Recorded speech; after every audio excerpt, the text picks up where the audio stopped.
Daf Yomi, Tractate Bava, page 17a at the top of the page, starting with the words V'chad Amar Shiva.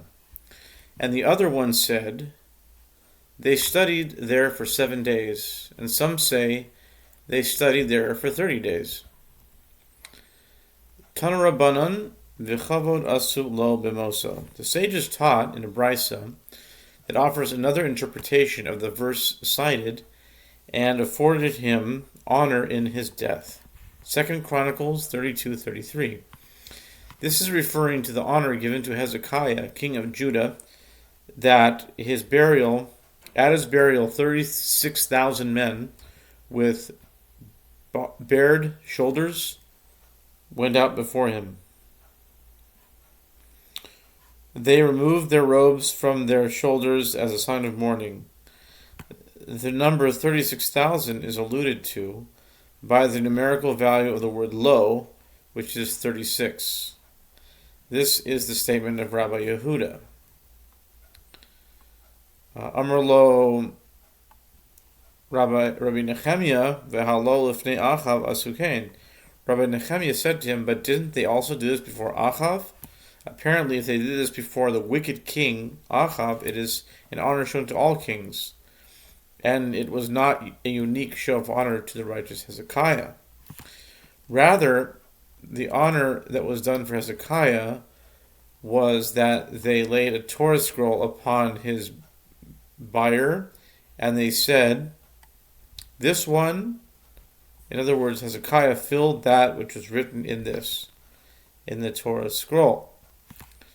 The Gemara asks, but nowadays, as well, we do this for any great Torah scholar that dies. So what is unique about that, about what was done to honor Hezekiah?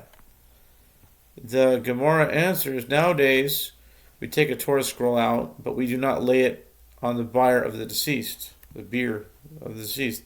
And if you wish, say, instead, that nowadays, we also lay a Torah scroll on the bier of the deceased, but we do not say this one fulfilled that which was written in this. Amar Rabba bar Chana, Havi Azina Bahadei de Rabbi Yochanan Mishal Shmaite. Rabba bar Chana said, I was once walking together with Rabbi Yochanan to ask him about this statement, whether he would enter a lavatory, enter a basic kisei, a bathroom. Upon his exit, I would ask him to explain the matter, and he would not answer us until he had washed his hands and donned his phylacteries, his tefillin, and made the blessing, and only then would he answer us. With regard to the honor given to Hezekiah, he said, nowadays, we even say this one fulfilled that which is written in this, but we do not say he taught that which is written in this, which was a unique honor performed at the burial of the righteous king Hezekiah. The Gemara asks, but didn't the master say Torah study is great because the study of Torah leads to one's performance of the mitzvot? This indicates that the performance of mitzvot is considered of greater value than Torah study. Gadol Talmud Torah shetalmud mevi lidei maaseh. Okay. If so, once Hezekiah had been praised with the fact that he fulfilled the mitzvot of the Torah, why mention that he studied it? The Gemara explains, this is not difficult. This statement of the master is about studying the Torah for one's own knowledge.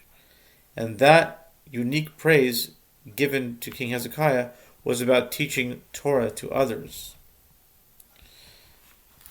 A verse that was cited at the beginning of this chapter, in 2b, as part of a halachic exposition is now explained homiletically.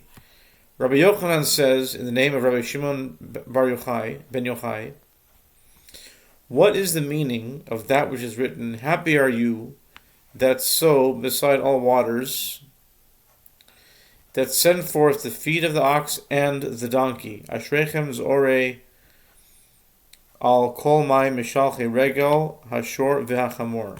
Isaiah 32:20.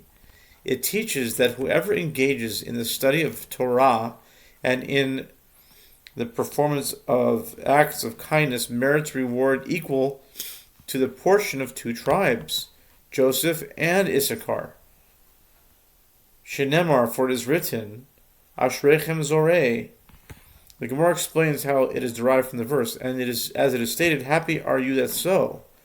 And the reference is to sowing refers to acts of charity, as it is stated, sow for yourselves for charity, reap according to kindness. Hosea 10:12. And the reference to water refers only to the study of Torah. As it is stated with regard to Torah study, all who are thirsty go to water. Isaiah 55:1. And the fact that he merits reward equal to the portion of two tribes is derived as follows. The reference to the ox in the verse is an allusion to Joseph, who is described as an ox, Deuteronomy 33:17. And one's reward is that he merits to receive a canopy of honor, as did Joseph. As it is written, Joseph is a fruitful vine by a fountain. Its branches run over the wall. The branches over the wall in this verse allude to the canopy, and the reference to the donkey is an allusion to the fact that he merits to receive the portion of Issachar, who is described as a donkey. As it is stated, Yisachar is a large-boned donkey, 49:14. Yisachar chamor garim. Is di Amri, there are some who say that the comparison should be understood in a different manner. His enemies will fall before him, just like in the blessing given by Moses to the tribe of Joseph, as it is written in the blessing bestowed by Moses to the tribe of Joseph. His horns are the horns of the wild ox. With them he shall gore the nations, even to the ends of the earth. Deuteronomy 33:17. Bahem amim yenagach yachdav av se'aretz.